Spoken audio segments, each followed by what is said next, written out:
Hi, welcome to Bar Cart Bookshelf, a video series about books and the drinks I inspire. My name is Elias, and today we're talking about Making History by K.J. Parker. Now, this is a bit of a departure for us here on Bar Cart Bookshelf. Ordinarily, I like to wait until at least the week of a book's release to talk about it, give it a chance to be in front of all of y'all.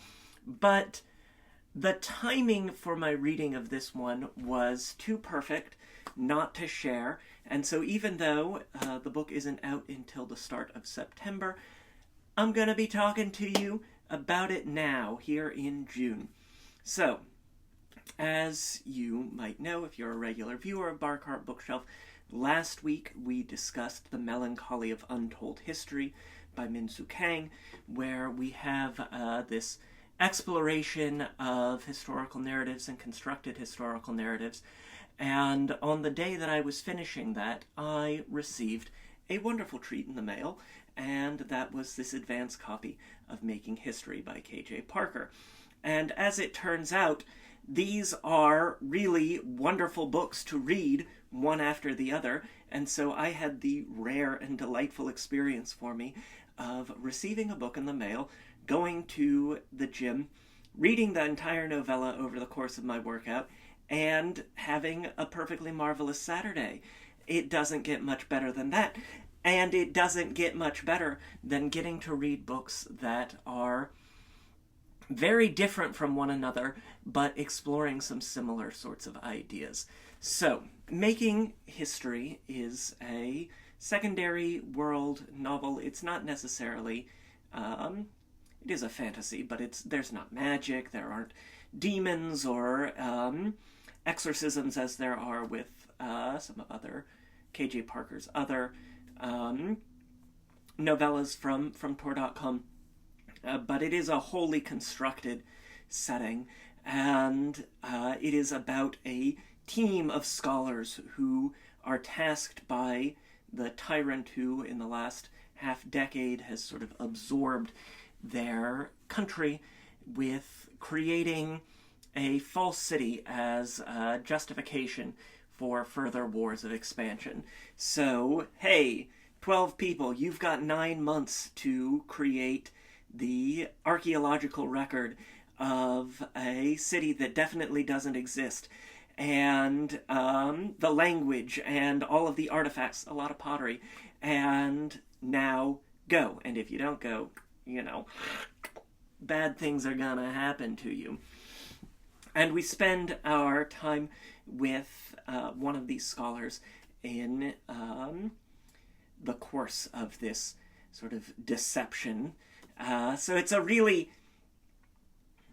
there's a subplot in The Melancholy of Untold History that we talked about last week that's very similar to this, but totally different in its execution. So it was absolutely delightful for me to get to see a similar sort of premise played out in a very different way. K.J. Parker's stories are sort of arch and wry and zippy, clever things. I've been a big fan of his short stories in Beneath Ceaseless Skies, the two other novellas from Tor.com that I've read, Inside Man and Prosperous Demon, both a lot of fun as well. But then Making History was like, oh, this is a book for me, because that main character, that scholar whose perspective we follow through the course of the novella, is a philologist, a scholar of language, a scholar of the function of language. And that's my academic background. Way back when, once upon a time, I did work on Byzantine manuscripts of the Iliad, and was a scholar of ancient Greek. And, one is always a scholar, but no longer professionally so.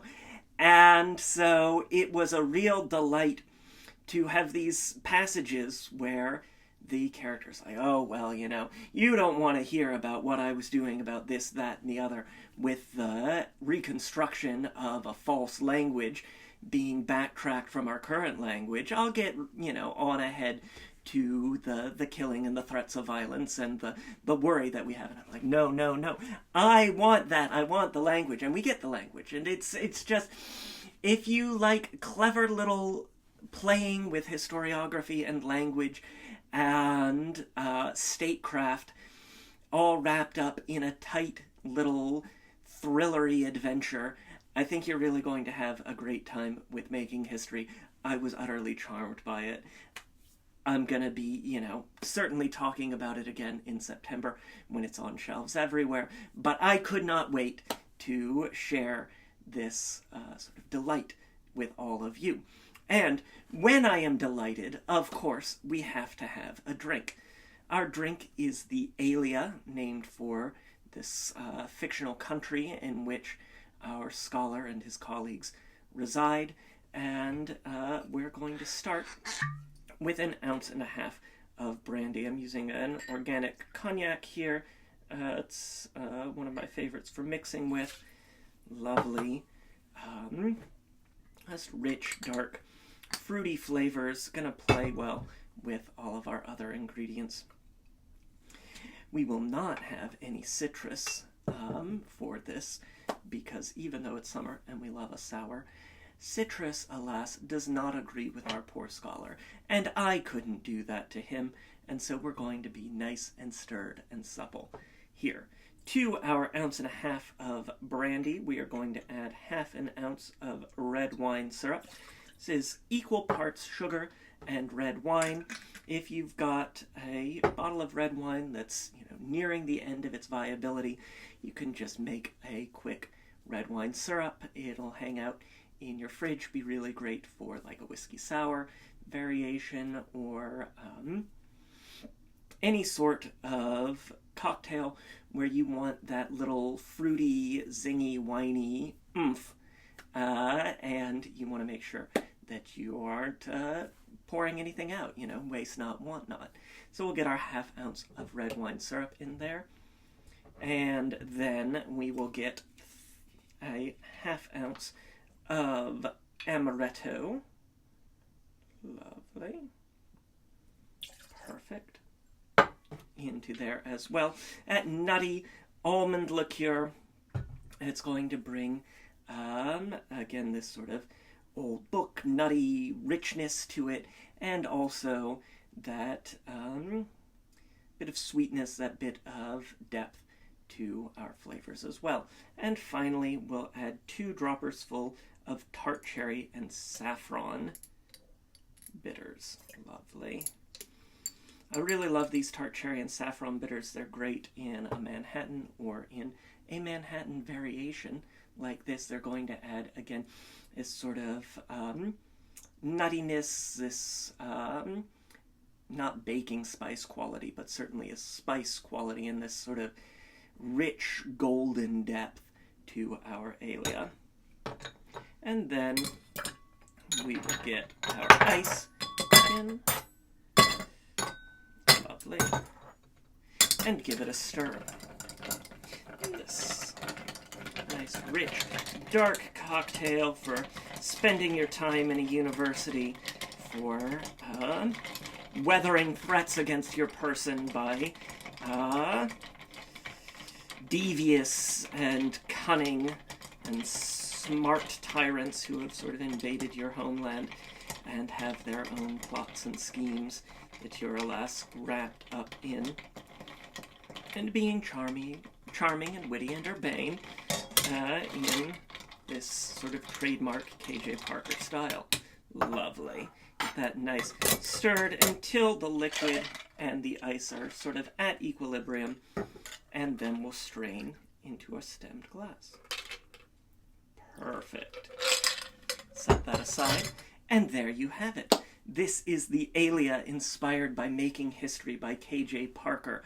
KJ Parker's Making History is available for pre-order now. It'll be coming out in early September. I've got a link to snag it in the description down below, as well as a link to purchase my book, Cocktails and Consoles, 75 cocktails and mocktails inspired by the wonderful world of video games, including some historical-style puzzles like Myst, a game that came to mind in reading this book. Try the drink. Let me know what you think in the comments down below. Keep your eyes peeled for making history. It's really a lot of fun. Read some more KJ Parker. Read Inside Man. Read Prosperous Demons. Read the short stories that are available on one of my favorite online magazines, Beneath Ceaseless Skies. I'll link a few favorites in the description below as well. Hit that like button. It makes me so happy when you do, and allows us to do sorts of experiments like this where we talk about a book a little bit earlier. That's a really great way for you to indicate that that's something that maybe you're continuing to be interested in from us here at Bar Cart Bookshelf. Subscribe if you haven't already so you never miss an episode. We've got some really great books that we're going to be talking about this summer, and I can't wait to share them with all of you. Until next time, cheers.